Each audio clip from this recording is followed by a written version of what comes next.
So hello, my name is Hans Christian Fabroa, and I'm gonna discuss about gender roles in Asian, African, and Western societies.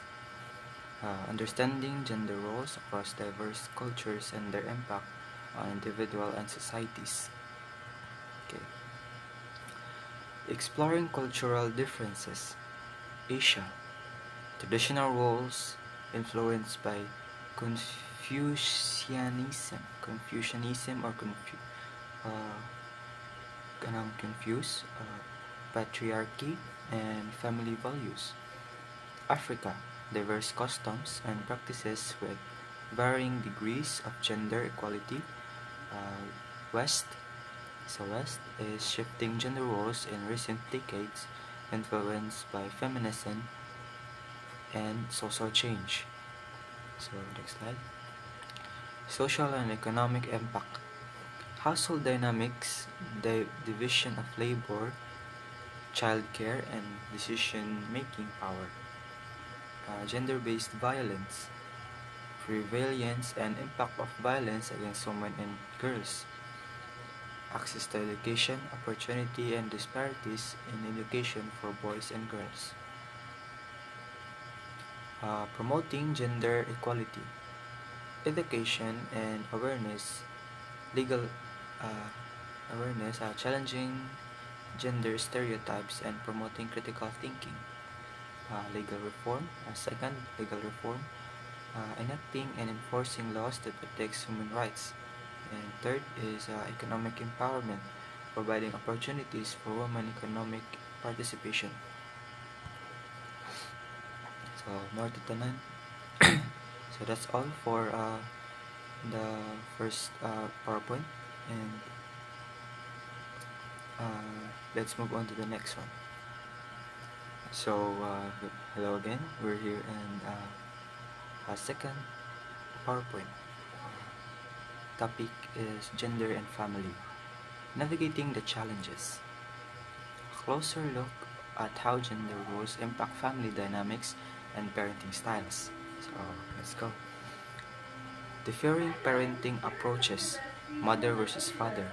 So, yeah, we have mother, more likely to focus on emotional support and nurturing, emphasizing communication and problem solving. So, ang mothers is, they actually, imong maduulan ug maayo, no? And, uh, they good at communicating and kanang mga problem solving. So, let's go to our father. Often favor fathers. Often favor physical play and adventure, promoting exploration and independence. So, ang fathers is they're more like on entertainment, yun.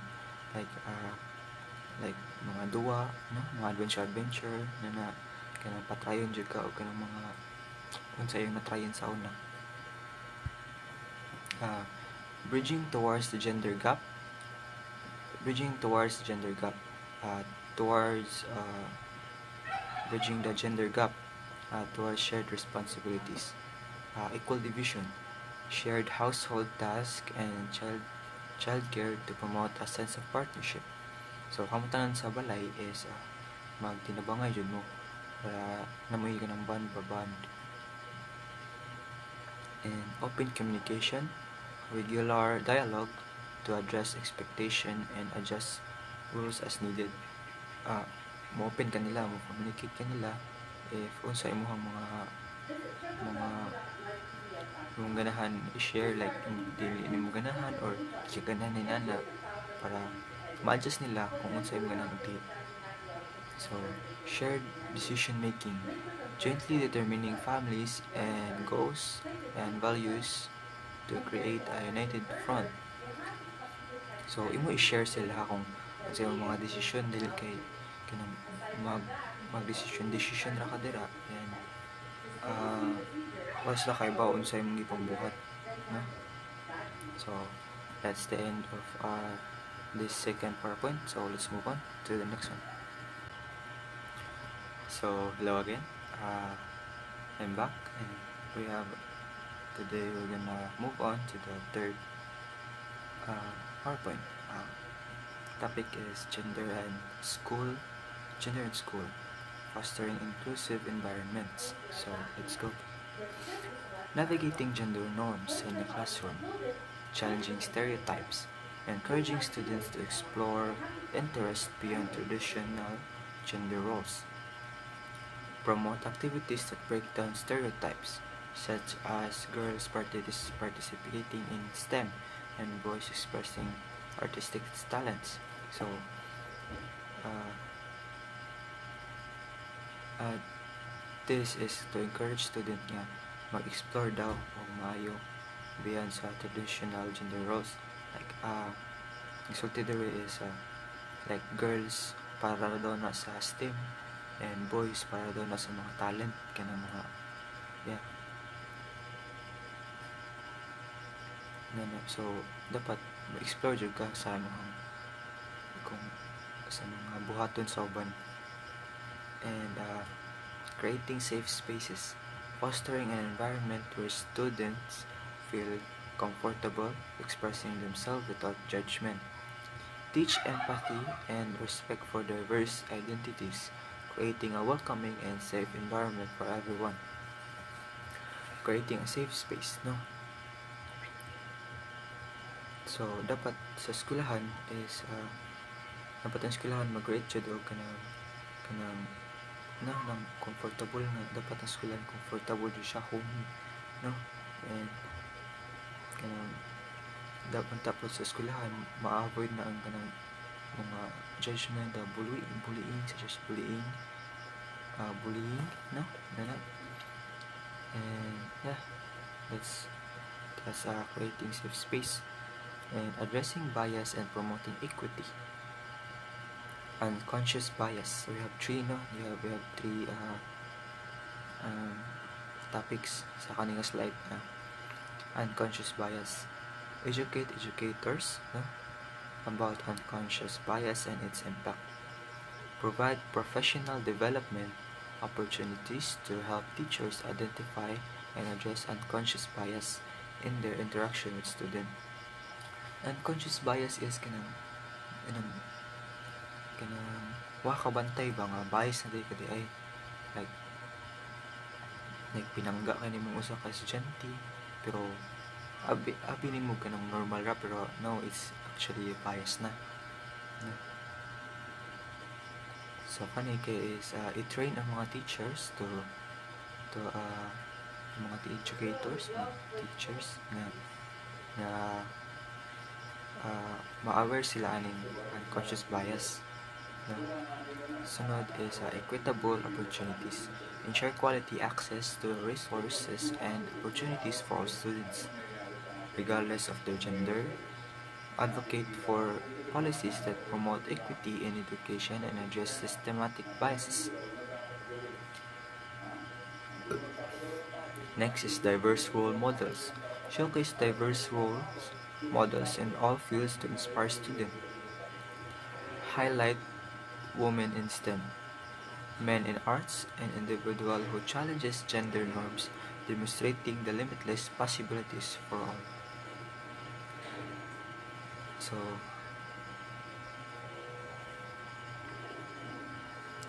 So imo jud i-exit imong kanang imong talent, no? Dapat di lang ka mo settle sa less. So that's it for the third PowerPoint. So let's move on to the last PowerPoint. So hello, we're back again for the last PowerPoint. Topic is gender and work towards a more equitable future. So this is about work, no? And this presentation explores the complex relationship between gender and work, examining the challenges and opportunities for a more equitable future. So, created by me. So, let's go. So, gender inequality in the workplace, causes and consequence. So, let's start with the historical and social factors. Traditional gender roles, societal basis, and lack of equal opportunities contribute to the persistent gender gap. Uh, Next is economic impact. Gender inequality leads to lower wages, limited career advancement, and unequal access to resources, impacting economic growth and societal progress. So uh, let's discuss first the historical and social factors.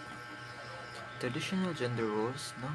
So, next category is traditional, no? Ito yung mga sa una pa dyan ng mga rule, mga, like, ang mga girls is sa balayra, ang mga men is dapat magtrabaho. So, so, di, anong bias yun siya. Okay.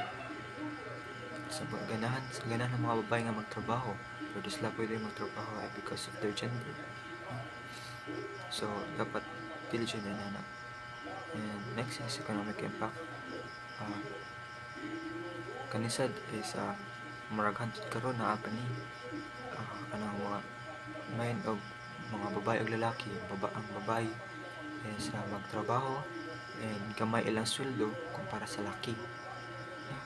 Okay, lower wages man, limited career, mas daghan og opportunities daw ang mga lalaki kaysa sa mga babae. So, mo to ang economic impact. So, next page. Strategies for promoting gender equity and inclusion.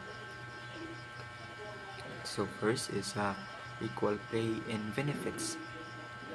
Ensure fair compensation and benefits for all genders, eliminating wage gap and creating a level playing field. No? I-eliminate nila ang wage gap. So, yeah, that's good. And diverse representation. Increasing the number of women in leadership roles and across all levels of the organization, fostering a more inclusive culture. Daghanon ang mga women, padaghanon daw na to ang mga women sa kanatagan na to opportunity ang mga women nga mulid sa unsa nga role, like mulid sila sa company, pwede sila sa pagka-president na no, and unconscious bias training. Educate employees about unconscious bias. Unconscious bias is na topic na to pag sa last nga PowerPoint. This is kana wala ka kaybaw nga bias na na sa unconscious, wala ka kaybaw nga inanaday imuhang pagtagad, inanaday imuhang tatar. So, educate employees about unconscious bias and its impact decision making, promoting awareness and fostering inclusivity. So, we have this third last slide, empowering women and leadership roles. So we have three. First is mentorship and sponsorship. Second is leadership development programs. Third is flexible work arrangement. First is mentorship and sponsorship. Provide women with guidance, support, and opportunities to advance the career. So, we have to look after sa atong mga women. We need to guide them, assist them, yes, para and give them opportunities para pod nga tanang magamit sila na kung unsa sila ganahan. Second is leadership development program. Offer specialization program designed to equip women with the skills and confidence needed to lead effectively. So ato silang tuluan kung saan pag-lead, like a seminar, just like that. And i-seminar lang mga skills, no? I-enhance pa o pamaayo. And third is flexible work arrangement. Provide flexible work options to support women's work-life balance and allow them to thrive in their career. So dapat flexible po ang mga work nila. Like, mabuhat dahil nila ba? Ma-adapt dahil nila. So, that's I think that's it. That's all for this for the 4 PowerPoint, no? And I hope you learned something. And yes, that's it. Thank you. Once again, my name is Hans Christian R. Fabroa, and that's all of this video. Thank you.